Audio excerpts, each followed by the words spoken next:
Баршаңызға сәлем достар, сіздермен Ақерке Қасым. Енді магазиннен сыр сатып алмасаңыздар да болады. Дәл осы рецептпен жасаңыздар, сырдан өте магазиннің сырынан өте бөлек дәмді әрі керемет сыр болып шығады. Жасалу өте оңай. Жаңағы 3 қана ингредиент қана кетеді.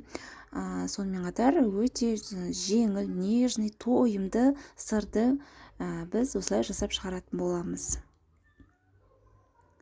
Үйде осылай үй жағдайында жасап көріңіздер, сіздерде өте дәмді шығады.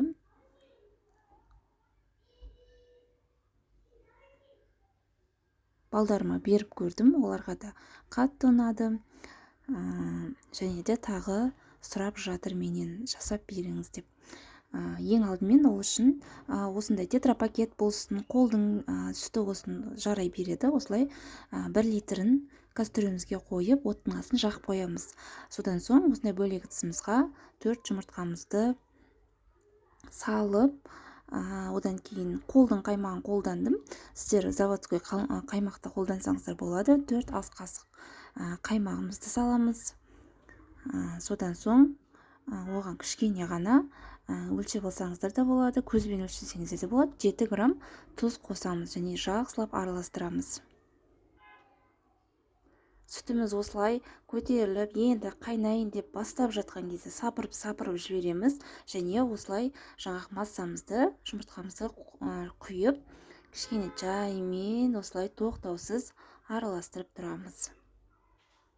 Кішкене бір 2-3 минуттан кейін дәл осылай іртік болып жаңағы ажырай бастайды.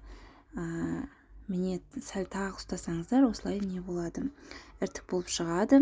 Енді осылай көпіртіп қатты отта осылай қайнатып аласыздар. 5 минуттай қайнап болғаннан кейін осындай бөлек ыдысымызға сүзгішімізді, осылай марлымызды салып алып, сүзіп алатын боламыз. Бар болғаны бір 5 минуттан көп уақыт кетті бұған. Өте тез дайындалады. Бір пәсте дайын болады. Міне осылай марлыға салып, сығып аласыздар. Жақсылап сығып алғаннан кейін қасықтың көмегімен де осылай жақсылап суынан ажыратып алатын боламыз.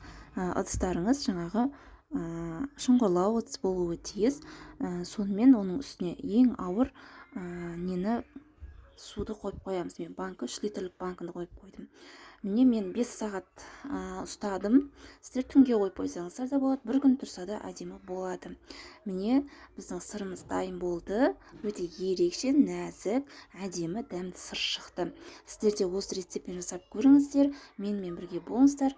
Достарыңызға осыны тарқатып, маған тіркелмеген болсаңыздар тіркеліп, лайк, комментарий білдіріп, қолдап кетіңіздер.